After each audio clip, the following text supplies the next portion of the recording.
Bienvenidos a este séptimo video de la serie de tutoriales del lenguaje de programación en C. En este video veremos las estructuras repetitivas o también conocidas como ciclos. Estas estructuras lo que nos permiten es realmente ejecutar unas ciertas líneas de código de forma iterada dependiendo de una condición que se evalúa constantemente cada vez que se iteran estas líneas. Por ejemplo, tenemos el primer ciclo que es el ciclo while. En este ciclo se evalúa una condición. Si la condición se cumple, se ejecuta todo el código que contiene el ciclo. Adentro de este contenido, en estas líneas de código, se modifica la condición. Termina de recorrer y ejecutar todo el código, luego se vuelve a verificar la condición en el while y si cumple, vuelve a ejecutar. Hasta que deja de cumplir esa condición se salta el while. Luego tenemos el ciclo do while, que es teóricamente lo mismo que el ciclo while, con la única condición de que en este ciclo se garantiza que se corra o se ejecute la porción del código al menos una vez, y esto es porque la condición no se encuentra al inicio, sino que al final. Luego tenemos el ciclo for, donde en este ciclo es un poco más sencillo porque ya tenemos definido las tres condiciones de una sola vez. Y esto es la condición con la que queremos que inicie el ciclo for, la condición hasta donde queremos que llegue el ciclo for y la forma de iteración. Y esto vendría siendo cómo se irá ejecutando el ciclo desde el inicio hasta el final. En general, esta forma de iteración va de uno en uno, dependiendo de una variable de control. Por último tenemos la estructura goto. Esta estructura nos sirve para saltarnos de una porción de código a otra, pero no es muy recomendable debido a que cuesta leer un poco el código, porque a diferencia de las demás estructuras, esta estructura es un poco como si fuera un parche, no es una estructura muy definida que contiene una porción de código en medio, es más como una estructura suelta, perdón. En esta estructura lo único que hace el sistema operativo, bueno, en este caso el lector del código, es que ve la variable que viene ejecutada en goto, pero hasta que no sea declarado con el goto, no realiza nada el compilador. Entonces ejecuta la porción de código y llega hasta donde está el goto. Y la forma de leer esto es la siguiente. Ve hacia donde se encuentra declarado variable. Entonces el programa llega a donde está variable y vuelve a ejecutar. Entonces este tipo de estructura en general se utiliza cuando tenemos alguna otra estructura, por ejemplo estructuras condicionales para dividir una porción de código o modificar en este caso alguna variable ya predefinida. Ahora vamos a hacer un pequeño ejemplo con un archivo llamado ciclo.c y vamos a incluir la librería estándar stdio. Vamos a crear el main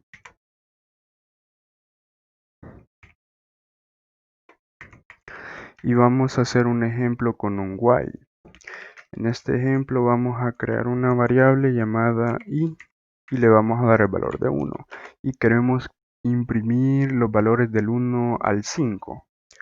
Entonces vamos a hacer un while donde se evalúe lo siguiente, que i sea menor que 6 porque queremos que vaya del 1 a 5. Entonces vamos a imprimir en este caso los valores de i con un print y un porcentaje de porque es un entero. Vamos a dejar un espacio para que vaya dejando un espacio entre cada impresión y vamos a colocar la variable i.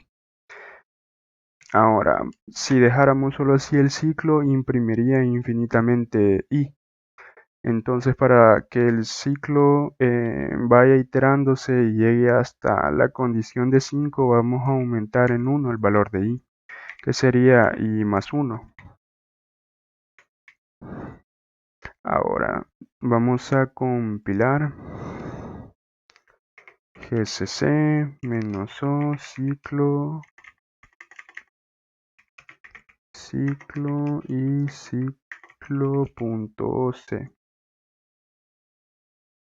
Ahora compilamos ciclo y efectivamente imprime 1, 2, 3, 4, 5. Ahora si queremos hacer un poco más interactivo esto, vamos a hacer lo siguiente. Vamos a agregar una función sleep y para eso vamos a ocupar una librería llamada unistd.h.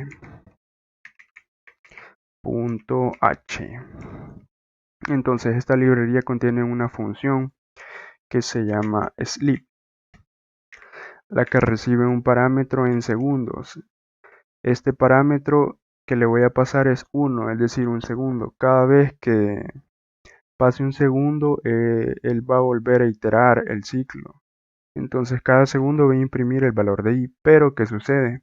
Si yo dejo esto así, me va a imprimir otra vez todos los valores porque el buffer de salida se encuentra lleno. Entonces para esto vamos a utilizar la función fflush y le vamos a pasar el estándar de salida.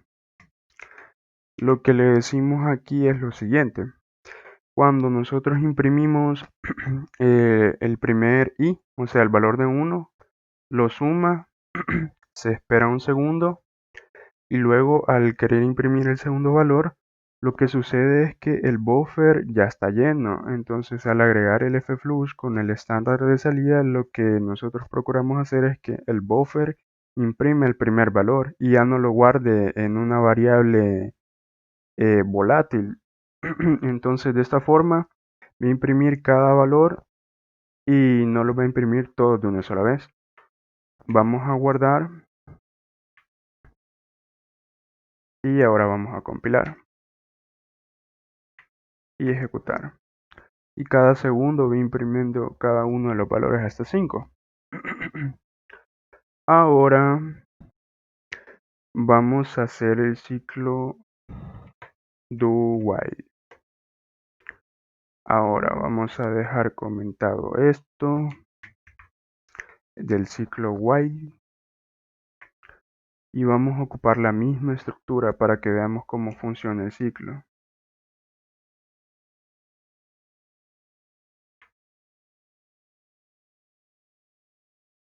Vamos a ponerle la misma condición, que i sea menor que 6 para que imprima del 1 al 5. Y nos va a imprimir exactamente lo mismo.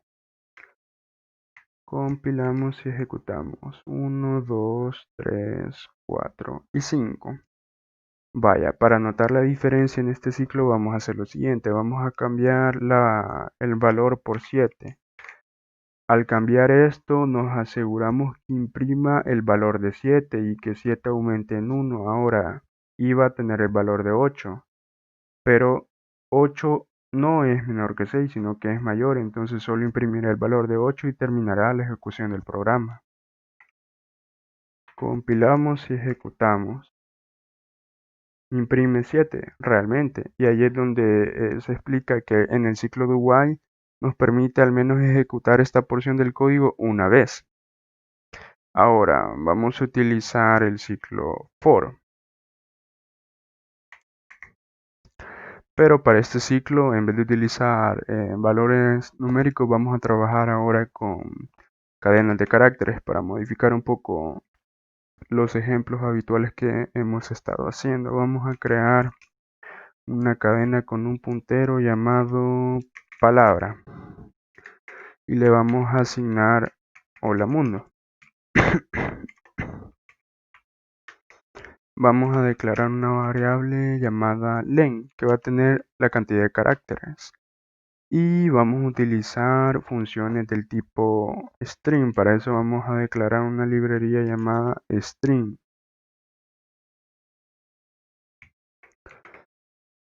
String.h. Entonces, la librería string va a ser lo siguiente. Vamos a ocupar una función llamada strlen y vamos a pasarle la variable palabra. Entonces, esta va a sacar la cantidad de caracteres que tiene palabra y se la va a asignar a len como un número entero. En este caso tenemos 9 caracteres. Y ahora vamos a crear un for. Como ya viene por defecto la variable y vamos a quitar el valor inicializado y solo la vamos a declarar. Entonces iba a comenzar en 0 y va a llegar hasta len. Es decir, como el vector de tipo char comienza a contar desde la posición 0, 1, 2, 3, 4, 5, 6, 7 y 8. Va a llegar hasta 8 teóricamente, contando desde 0. Y lo que vamos a imprimir es ese vector efectivamente, con un porcentaje C, porque ya no vamos a imprimir una cadena, sino que solo un carácter. Vamos a colocar palabra y vamos a imprimirlo como un vector que vaya contando desde la posición i. Correcto, pero aquí vamos a hacer lo mismo que hacíamos en los while. Vamos a imprimirlo cada segundo y vamos a ir limpiando el buffer estándar de salida. Vaya, ahora compilamos y ejecutamos. Y efectivamente imprime la cadena de caracteres Hola Mundo. Un ejemplo muy sencillo pero práctico para entender cómo funciona el ciclo for. Ahora vamos a trabajar con la estructura goto. Vamos a dejar comentado esto.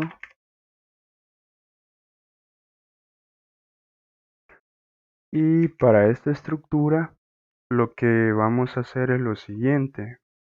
No, vamos a intentar crear dos condiciones, un if y un else, y vamos a intentar que entre en la condición del else y que modifique una variable, que en este caso va a ser la variable de i. Vamos a asignarle el valor de 5 por el momento. Y vamos a hacer una estructura condicional doble.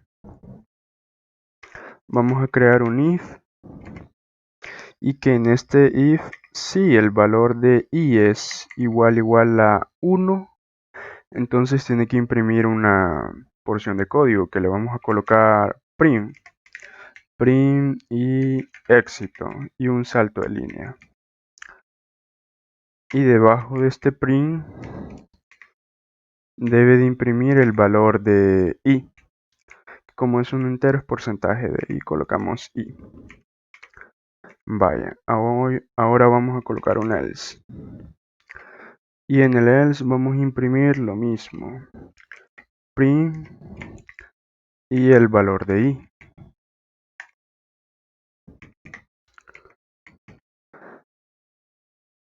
Pero aquí vamos a hacer una modificación. Vamos a modificar el valor de i. Como el valor de i era 5, aquí le vamos a dar el valor de 1 y vamos a crear goto. Goto, variable, 2 puntos. Y vamos a declarar aquí variable 2 puntos.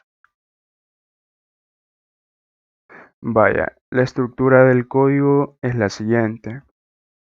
Hemos declarado una variable tipo entero y que tiene el valor de 5. Entonces el programa a la hora de ejecutarse va a venir y va a evaluar el if. Y como i no es igual a 1, se va a saltar directamente al else. Va a imprimir el valor de i, que en este caso es 5. Y ahora el valor de i lo voy a modificar a 1. Ahora, ocupo el goto para que el compilador venga y diga en el programa, vea donde se encuentra variable declarada. Va a ir y va a buscar aquí. Se va a saltar de aquí abajo a aquí arriba. Va a venir a variable. Y ahora, como el valor de i ya es 1, va a entrar al if. Y va a imprimir éxito. Y va a imprimir el nuevo valor de i, que en este caso será 1. y ya no va a entrar al else, sino que se va a saltar y va a terminar con la ejecución del programa. Y esto vendría siendo una forma bien sencilla de utilizar goto. Entonces vamos a compilar y vamos a ejecutar. Y efectivamente imprime 5 porque era el valor inicial y porque entró en el else. Luego modifico el valor de i a 1 y con goto regreso al inicio de las condiciones. Ahora sí entra el if, imprime éxito y imprime el nuevo valor de i, que es 1. Entonces con esto hemos terminado el séptimo video de la serie de tutoriales del lenguaje de programación C y nos veremos en próximos videos.